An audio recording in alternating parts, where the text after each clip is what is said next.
eu quero contar um breve testemunho aqui, porque nós saímos de Imperatriz 9 horas da manhã. E nós tínhamos em pensamento que iríamos chegar às 11 horas, por aí assim. E aconteceu que o carro quebrou. Deus, em todo o tempo, está conosco. Ele quebrou no local que tinha como a gente ter ali um socorro. Ele quebrou o carro depois do quebra-mola, bem próximo. São Miguel, Tocantins. Ficou sinalizado, tipo uma barreira para os carros passar e dar uma paradinha ali, não levar nós para frente, chutando nós. E preparou um servo de Deus para nos conduzir onde teríamos ali uma ajuda, né? E Deus foi maravilhoso. Ali nós estávamos morando dentro do carro. Eu falei: Senhor, se tu nos tirar dessa situação e nos ajudar a chegar ali sã e salvo, para glorificar o teu nome, eu vou contar esse testemunho para a glória do teu nome. E nós chegamos aqui às 15 horas e 30, por aí assim, né? Da tarde. Estamos aqui, felizes de estar aqui com os irmãos, os amigos, para louvar e engrandecer esse Deus que é misericórdia. E eu quero louvar a Deus com um hino, que nós estamos felizes porque é festa, meu sogro está no berço. E estamos felizes também porque logo mais estaremos numa grande festa lá no céu, adorando e bendizendo a Deus para todo sempre. Quem crê nesta promessa, quem está esperando Jesus, mais breve, por favor. Quem ficou, ficou. Quem partiu, partiu. Quem ficou, só lágrimas. Pra quem partiu é festa. Quem ficou, ficou. Quem partiu, partiu. Quem ficou, só lágrimas. Pra quem partiu é festa. Brevemente a notícia se espalhará e o povo da terra desapareceu. Grandes e pequenos sumiram também. Oh, quem sabe dirá que arrebatamento.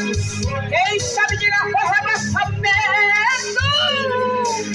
Quem não sabe dirá nação nos levaram. A verdade sagrada escrita está. Jesus, o teu povo veio buscar. Quem ficou, ficou.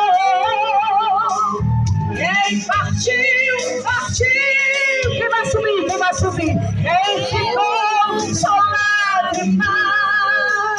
Pra quem partiu é festa. Oh, glória a Deus. Quem partiu, partiu. Quem ficou, só lágrimas. Pra quem partiu é festa. É festa para a igreja do Senhor, que será arrebatada. A igreja de Jesus Cristo vai ser arrebatada. Será um grande fenômeno.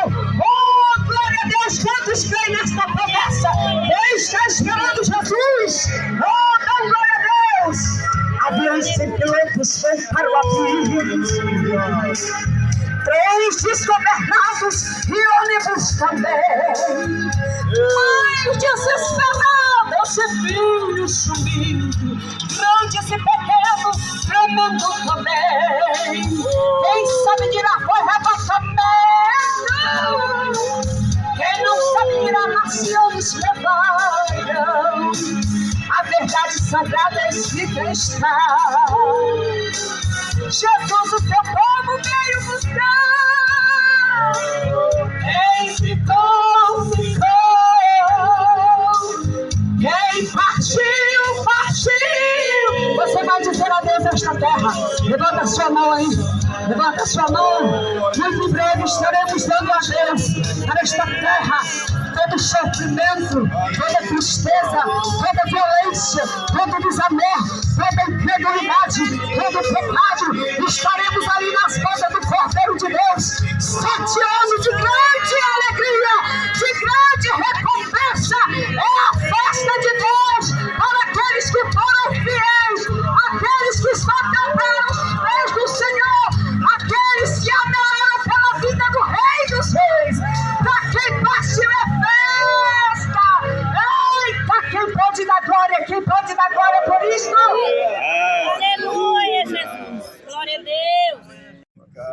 Aleluia. Eu saúdo a Igreja de Deus com a paz do Senhor. Amém. Irmãos, é motivo de grande alegria de nós estar reunidos juntamente com nosso pai, irmão Erundino, para quem muitas pessoas aqui conhecem. Sou o sexto filho, como já foi relatado aqui nesta noite.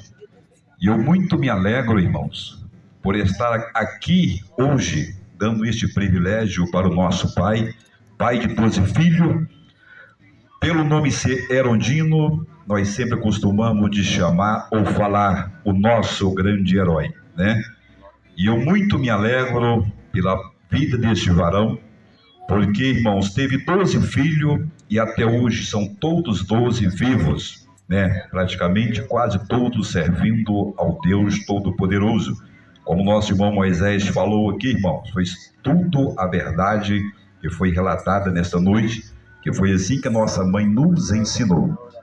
E se porventura alguma mãe aqui nesta noite pegar o seu filho, irmãos, der uma lapadinha ou uma palmada, não se entristeça, continue fazendo porque é de Deus, viu? Deus manda que nós executamos nosso filho com vara, para que assim ele cresça e não esqueça da disciplina que a sua mãe o ensinou. Irmãos, é motivo de alegria encontrarmos mais uma vez na presença do Senhor, reunidos com esta igreja maravilhosa, santa, com nossos amigos e conhecidos, para junto nós dar essa alegria para o nosso pai Erundino Bezerra Gomes, como já foi falado. E eu muito me alegro por essa oportunidade e eu agradeço em nome de Jesus. Amém. Missionário Ivanei, uma oportunidade. Logo após também queremos ouvir o pastor Lávio também nos trazendo aqui uma palavra da parte de Deus para nós. Coloque Deus em primeiro lugar na sua vida. Quando eu olho para Cristo, pastor Ribamar, a Bíblia diz que ele desceu do seu trono, esvaziou da sua glória. E eu falei com alguém hoje, falei até com o Filó, lá na casa dele, eu estou vendo o Zé chegar e a Toninha. Mas ele não vem, não sei. Estou vendo chegar, não sei. Ele entrou na minha casa agora. Mas Deus é Deus, né, irmão? O Josué, lá em Belo Horizonte, tão longe, como a menina falou, todos falaram, a gente não vai meditar em tudo porque o tempo passa. Né? Mas quando Moisés trabalhava em um certo local em Brasília, eu andei lá e ele arrumei emprego para ele, e lá com meu irmão, e ele só chegava em casa às 12 horas da noite. Giovanni, e o Moisés chega em paz? Chega. Porque eu criei um propósito dentro do meu coração. Isso faz anos, mano. De orar por ele. Por todos os filhos. Porque 12 horas para chegar em casa, em Brasília, não é fácil. De bicicleta, mano. E orava. Depois é 12 horas. É o Senhor e eu. E graças a Deus, Deus tirou ele em paz naquela jornada. E hoje em dia já dá testemunho, já sofreu, mas é bem-aventurado, como diz a Bíblia, os que sofrem, porque eles alcançarão a misericórdia do Senhor. Aleluia! O Cida também, e todos esses meninos, o Erguino Filho, e todos esses que estão presentes. E eu louvo a Deus porque também está aqui o nosso pastor Zé Gamar, que considero um homem de Deus, que ensina a palavra e tem um regime da palavra. E eu gosto da mensagem dele, porque ele não rodeia muito, não. Ele leva a mensagem direta da Bíblia Sagrada. E é coisa boa, irmão, a gente temer a Deus. Eu vou ler apenas só um versículo, 2 versículos da palavra, que eu me lembro do pastor de Salvador Memória, que orou no meu casamento há poucos dias passado na Imperatriz, em 68, né? Quando ele leu o Salmo 128, e a Marta ficava preocupada, mas então, grava toda coisa, não grava toda coisa, não. Alguma palavra boa. Eu vou ler só 2 versículos do Salmo 128, porque para ler o Salmo todo no tempo. Bem-aventurado aquele que teme ao Senhor e anda nos seus caminhos. Coisa boa, né? Pois comerás do trabalho das tuas mãos, feliz será e te irá bem. Amém. Louvado seja Deus. Luiz França Moreira, quando ele lia esse salmo e ensinava a palavra 9, 10 horas do dia, sol quente, e graças a Deus, ele já dorme na eternidade. e a gente morava na Água Azul, perto de Tinga, e a gente começou a família de 3 filhos, Demi, Paulo e Moisés, vem para cá, todos nasceram por aqui, né? Graças a Deus. E Deus tem abençoado grandemente. E ainda o propósito meu ainda não findou. Todo dia, 12 horas do dia e da noite, eu estou de joelho, um pouquinho de calma, orando pelos filhos, pelos netos, pelas noras. E Deus tem abençoado com vida. Muito tem passado pelo vale, como eu também já passei. Mas Deus tem me guardado. Em São Paulo, um carro chocou comigo dentro. Em Brasília também, em Belém também. Mas sempre a gente anda conversando com Deus. Senhor, seja o piloto, seja o guarda, seja o nosso guia. E Deus tem resistido. Graças a Deus. Não é porque a gente é bom, não. Porque a gente acredita na palavra. E em Provérbios capítulo 30, versículo 5, fala que toda a palavra de Deus é inspirada. E escudo é para aqueles que confiam nele. Se não confiar, ela não vale nada, não. Mas se confiar em Deus e procurar obedecer, ela é escudo, é arma de proteção. E o anjo do Senhor acompanha e guia aqueles que temem a sua palavra. E não vou ficar por aqui, porque eu quero ouvir a mensagem da palavra. E eu estou grato pelos nossos irmãos e amigos que têm nos ajudado. A gente não vai satisfazer bem todos, porque a força é pouca, mas vai ter uma água doce aí, uma misturinha para alguém, né? Que estiver presente, em nome de Jesus. Pela mamãe, pelos pastores também. Eu louvo a Deus pela vida de todos vocês. Quero louvar a Deus. Vou citar o nome de uma amiga aqui, os outros não fiquem com ciúmes. Uma Ana, chamado carinhosamente por alguns dos meus irmãos de mãe Ana, né? Ou de tia Ana, ou de vó Ana. Esta mulher de Deus é uma grande testemunha de tudo que foi falado aqui. E mais um pouco. Quero louvar a Deus pela vida do meu pai, Erondino, com 76 anos. Nós fizemos o aniversário dele de 75 anos, ali na roça dele. Minha mãe já estava enferma, mas a gente se reuniu assim mesmo para glorificar a Deus pela vida de 75 anos. E hoje, esse ano ele já fez 76 anos, no dia 15 de março. E hoje nós estamos comemorando que no dia 6 ele completou 59 anos de nova criatura para a glória de Deus. E eu louvo a Deus porque eu sou fruto desta conversão do meu pai. Eu quero ler, queridos, lá em primeira carta de Paulo aos Coríntios, capítulo 15. Enquanto você abre, eu quero cumprimentar o pastor desta igreja, pastor José de Ribamar, que nos permite estar aqui diante deste altar, diante dos irmãos para trazer a palavra. Quero cumprimentar o pastor Olavo, que já nos antecedeu, e os demais obreiros, os obreiros desta igreja, a quem nós temos muito carinho. Eu quero ler os primeiros 4 versículos da primeira carta de Paulo aos Coríntios, capítulo de número 15, que diz assim: também vos notifico, irmãos, o evangelho, que já vos tenho anunciado, o qual também recebestes, e no qual também permaneceis, pelo qual também sois salvos, se o retiverdes tal como vô-lo tenho anunciado, se não é que crestes em vão. Porque primeiramente vos entreguei o que também recebi, que Cristo morreu por nossos pecados, segundo as Escrituras, e que foi sepultado, e que ressuscitou ao terceiro dia, segundo as Escrituras. Amém. Obrigado pela atenção. Sem nos alongar muito, amados, eu gostaria de frisar que este capítulo 15 da primeira carta de Paulo aos Coríntios é um dos textos célebres da doutrina da ressurreição. Quem sabe o mais importante texto sagrado que fala a respeito da ressurreição. Nem um outro endereço na Bíblia vai tratar deste assunto com tanta clareza e com tanta riqueza de detalhes, a ressurreição. A doutrina da ressurreição é uma doutrina básica para o cristianismo. É uma das doutrinas que sustenta a nossa fé em Jesus Cristo. E Paulo, aqui nestes 2 versículos, versículos 3 e o versículo número 4, ele faz questão de frisar aqui o que eu chamo de 3 pilares da nossa fé. Da fé daqueles que professam a Jesus Cristo como Senhor e Salvador. A primeira afirmação que Paulo faz no versículo de número 3, ele afirma que Jesus, ele morreu pelos nossos pecados.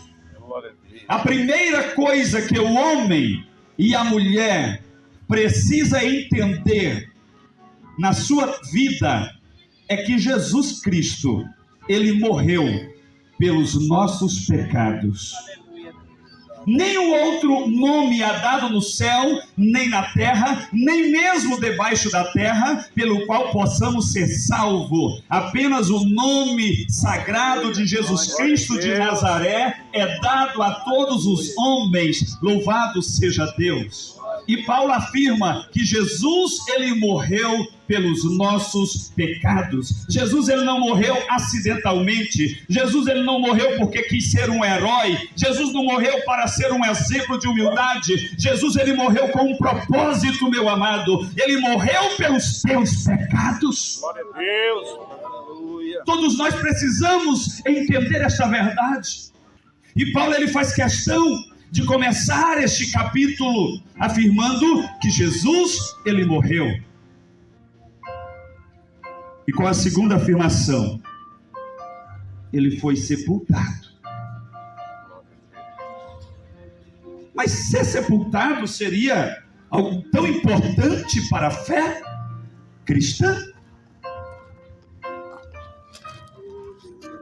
E eu diria que sim. Porque não se sepulta um doente, não se sepulta um quase morto, não se sepulta alguém que ainda não morreu. E se Jesus Cristo, ele foi sepultado, pastor Olavo, isso é uma prova cabal de que ele realmente morreu. Aleluia. Aleluia.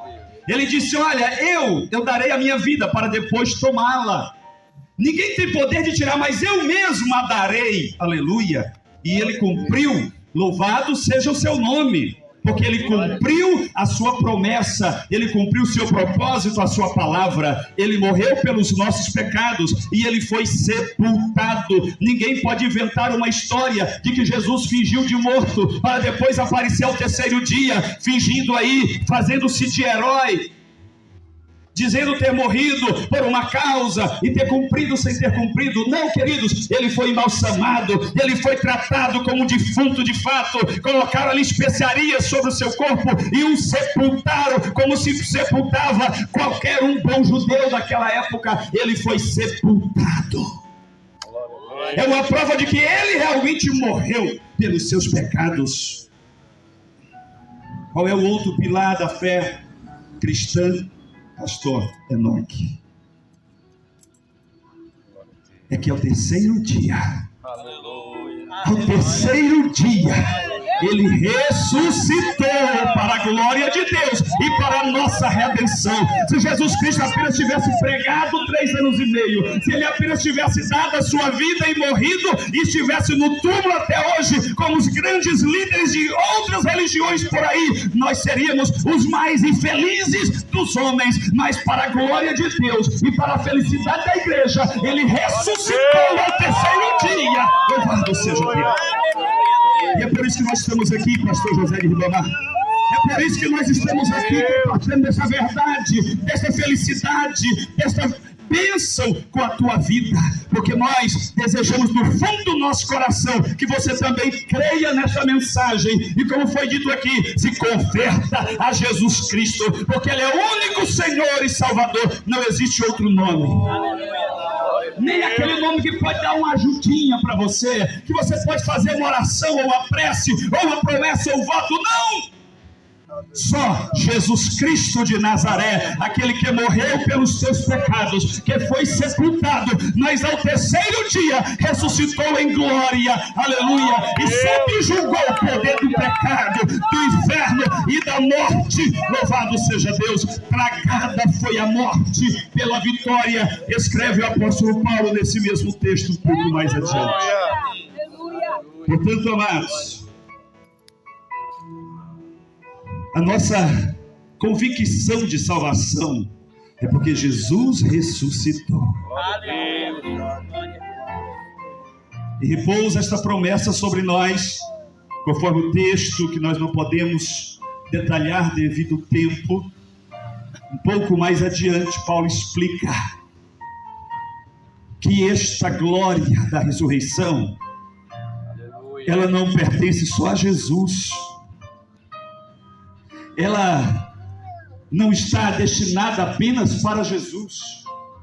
Paulo assegura que todos nós, aleluia, todos aqueles que morreram em Cristo, desde o crente Abel até o último crente que morrer antes do arrebatamento da igreja, Paulo afirma que este ressuscitará. Louvado seja o nome do Senhor. Ressuscitará fazendo parte da primeira ressurreição, aleluia. Ressuscitará ao soar da trombeta de Deus, louvado seja o nome do Senhor, e ressuscitará para a glória de Deus, para a vida eterna. Todo aquele que dormir em Cristo, que morrer em Cristo, ele também passará pelo mesmo processo, ele também ganhará um corpo de glória, assim como Jesus ressurgiu em um corpo de glória. Paulo afirma aqui, aleluia, assim como nós vivemos nesta vida com um corpo animal, diz Paulo, um corpo físico, carnal, a semelhança do primeiro Adão, nós ressuscitaremos a semelhança do segundo Adão, que é Jesus Cristo. O primeiro corpo, ele é animal, ele é carnal, pertence à terra, mas o segundo corpo é espiritual, aleluia. Ele vem daquele que vem dos céus, a saber, Jesus Cristo de Nazaré, o único que tem poder para transformar a vida do homem numa nova criatura e garantir a vida eterna. Louvado seja o nome do Senhor.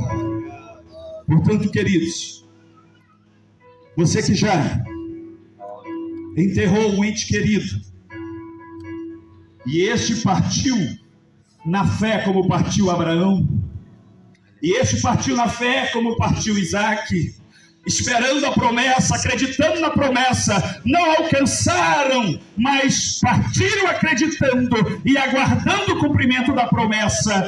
E o autor aos Hebreus diz que eles estão ali aguardando o momento para, junto com a igreja, aleluia, alcançarem esta promessa. E é na ressurreição, amados, que esta promessa, ela se concretizará, tanto na vida do primeiro crente Abel, como do último crente que for sepultado em Cristo, ressuscitará, aleluia, e subirá ao encontro de Deus, através da ressurreição do corpo. Aleluia. Glória a Deus. Aleluia. Não é outro corpo, é este corpo aí. Porque se fosse outro corpo, não tinha necessidade de ressuscitar. É este corpo. Só que ele vai ser transformado. Aleluia. Glória a Deus. Aleluia. Ele não será mais um corpo físico, um corpo animal, como diz Paulo aqui, mas será um corpo espiritual. Mas é um corpo, assim como Jesus ressuscitou com o corpo. Jesus não ressuscitou uma miragem, uma visagem, um fantasma, não. Ele disse: Tomé, toque aqui na minha mão, Tomé. Ninguém toca no espírito, numa visagem, numa miragem. Jesus, ele não só deixou ser tocado como tocou, como também comeu pão com seus discípulos. Aleluia. Ele ressuscitou com um corpo glorioso. Glória a Deus. Se você quer ressuscitar também com um corpo glorioso, meu amado, só existe uma fórmula: entrega o teu caminho ao Senhor, confia nele, e o mais ele fará. Aleluia. Confessa Jesus como teu Senhor e Salvador, aleluia. Entregue a tua vida ao Senhor Jesus. Converta-se ao Senhor Jesus como Senhor e Salvador da tua vida, e você terá a vida eterna, e você ressuscitará naquele dia, juntamente com os que dormiram com o Senhor. Aleluia. Então se eu não morrer, pastor Enoque, o que vai acontecer? Se você não morrer antes do arrebatamento da igreja, aleluia,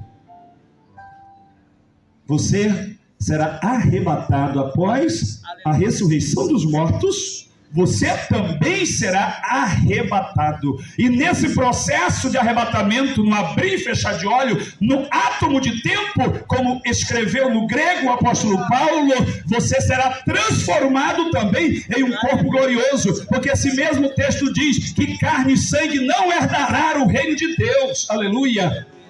Apenas o corpo espiritual acessará o reino de Deus, se você entregar a sua vida a Jesus. Agora, se você ficar aí cocheando entre dois pensamentos, se você ficar aí, quem sabe, criticando dos crentes por pregar esta mensagem absurda, esta mensagem louca, pode ser que a tua alma seja chamada para a eternidade e você não tome a sua decisão a tempo. Um certo ateu, tentando confrontar um simples pastor, um homem de Deus, mas muito simples, ele disse: pastor, o senhor fica aí pregando em vida eterna, em vida após a morte, em ressurreição. Imagine se você chegar lá do outro lado e não tiver nada disso, pastor. Quão envergonhado você será? O pastor olhou. Aquele ateu achava que ia envergonhar aqueles simples homens de Deus, quem sabe como meu pai, iletrado, mas com experiência com Deus. Aquele homem chamou a atenção do outro e disse assim: agora vamos pensar o contrário. Você, aqui nesta vida, dizendo que não tem vida eterna, que não tem ressurreição, que não acredita na vida após a morte, que a pregação de Jesus é uma farsa. Imagine que você chegando lá do outro lado e tudo isso for verdade, que tabocada você vai dar com a cara no muro? E aquele homem baixou a cabeça e não teve argumento. Portanto, não fique cocheando entre dois pensamentos. Hoje é uma noite de salvação. Estamos aqui comemorando 59 anos de caminhada ministerial e de fé cristã, de um simples homem de Deus. E você já viu o testemunho que esta conversão causou, não só na vida dele, mas de toda a geração. Nós já estamos vivendo a 4ª geração deste homem, pois ele já tem bisnetos. Glória a Deus. E o que isso tem causado? E o que você vê não é nada diante daquilo que está preparado na vida eterna. Aleluia! O apóstolo diz que este sofrimento que nós enfrentamos aqui, estes sabores pequenos e leves, conforme ele diz, não é para se comparar com o peso de glória que nos aguarda no porvir. Então venha para o lado de cá, meu amigo, entrega o teu caminho ao Senhor, aleluia, e Ele vai tirar toda a dúvida do teu coração, Ele vai transformar o teu viver. Simplesmente dê um passo e diga: eu me entrego ao Senhor Jesus e quero ser governado por Ele, e você vai ver. Não precisa você entender nada agora, não. Basta você confessá-lo, basta você entregar a sua vida ao Senhor, e o mais Ele vai falar, Ele vai fazer, aleluia, você compreender. Ele vai transformar a tua vida e você será uma nova criatura. O teu nome está escrito no livro da vida, e mesmo que você morra nesta vida, você estará garantido a sua ressurreição em um corpo glorioso para viver ao lado de Cristo a eternidade, gozando com o Senhor. E vou já terminar, mas eu quero falar da outra ressurreição. Jesus diz: bem-aventurado, pastor Olavo, aquele que participa da primeira ressurreição.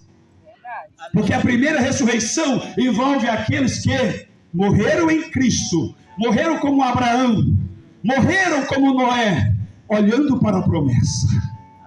A segunda ressurreição, ela se dará um pouco antes do juízo final. Tem muita gente que confunde o juízo final com o tribunal de Cristo. O tribunal de Cristo é para a igreja, é para entregar o galardão daqueles que sofreram, daqueles que viveram, daqueles que foram fiéis ao Senhor, aleluia. E precede um pouco as bodas do Cordeiro, a grande festa do casamento da noiva da igreja com o noivo Jesus, com o esposo Jesus. Mas o trono branco o grande julgamento final, nesse não haverá justificação não, amados, não se engane, não haverá perdão não se engane, todos os ímpios, aqueles que morreram sem a garantia de salvação, eles também ressuscitarão, não mais em um corpo glorioso como a igreja anteriormente, mas ressuscitará para vergonha e condenação eterna. Depois do juízo final, a Bíblia diz que Satanás e os seus anjos e todos aqueles que não adoraram a Deus serão lançados no lago de fogo que queima eternamente, onde o bicho nunca morre, o fogo não se apaga. Tem gente que acha que o inferno é o maior julgamento para o homem que não quer Jesus. Não, amados, o inferno, ele é o paraíso do lago de fogo. Ele é a antessala do lago de fogo. Um dia, o inferno inteiro, com Satanás e os seus anjos, infelizmente, todos os homens que não creram no Senhor serão lançados no lago de fogo. E Jesus diz, ali é a segunda morte. Portanto, o convite está de pé. Se tem alguém que quer mudar de vida nesta noite, de repente você me viu nascer, você me viu sem fraldas, não se preocupe, eu não estou pregando uma mensagem de mim mesmo, eu estou pregando a mensagem da cruz, como Paulo pregava. O Evangelho é poder de Deus para transformação. Eu quero convidar a igreja a ficar de pé. Está afastado da comunhão da igreja, dos caminhos do Senhor. Hoje é noite de salvação, e o Senhor estende essa oportunidade para você nesta hora. Se tem alguém corajoso, decidido, homem ou mulher, jovem ou criança, para transformar o teu viver, aleluia, e eu prego essa palavra com poder, porque ela não é minha, ela é a palavra de Deus, aleluia. Onde está a primeira pessoa?